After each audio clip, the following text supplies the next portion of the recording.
हे राष्ट्रीय महामार्गाच्या या बाह्य वळण रस्त्यासाठी हे जमीन संपादित झालेली आहे. संपादन 2004ला केलेलं आहे. आता 2013 आहे. गेल्या 8 वर्षापासून या शेतकऱ्यांची वाढीव नुकसान भरपाई मागणी तशीच प्रलंबित आहे.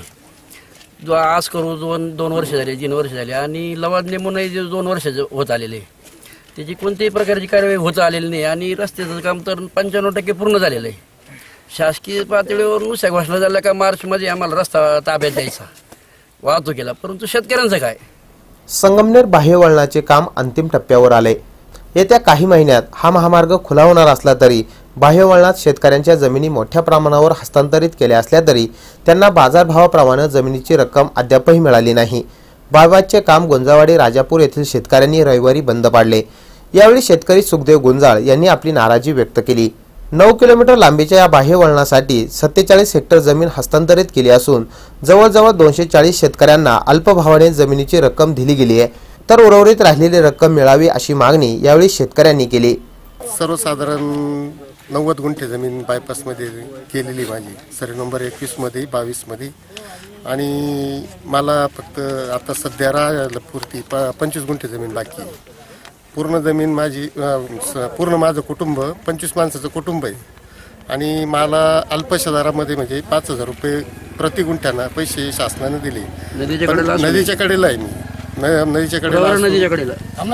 प्रवरा नदीच्या काठी माझी शेती आहे. तर आज तिथं बाजारभाव चालू आहे 7-8 लाख रुपये गुंठा आणि शासनाने मला दिला 5,000 रुपये गुंठा. तेव्हा मला माझ्या म्हणण्यानुसार बाजारभाव मिळावा. सदर बायपासची उंची वाढल्यानं लगतच्या शेतकऱ्यांना कुठलाच फायदा होणार नसल्यानं शेतकरी चिंतेत आहेत.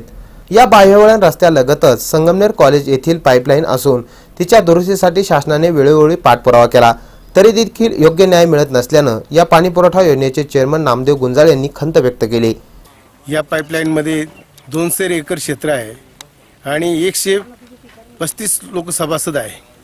आज ती तागायत चालू आहे. पाईपलाईन कुठून कुठपर्यंत गेलेली? ही कासारवाडी ते घुलेवाडी इरिगेशन कॉलनीपर्यंत गेलेली आहे आणि हवेमध्ये आमची तशी टोटल त्यांच्या हद्दीमध्ये 2000 फूट गेलेली लाईन, परंतु त्याच्यामध्ये आम्ही ती गव्हर्नमेंट व्हॅल्यूअरकडून त्याचं जेव्हा व्हॅल्युएशन काढलं 8,50,000 रुपये त्याचं व्हॅल्युएशन निघतंय.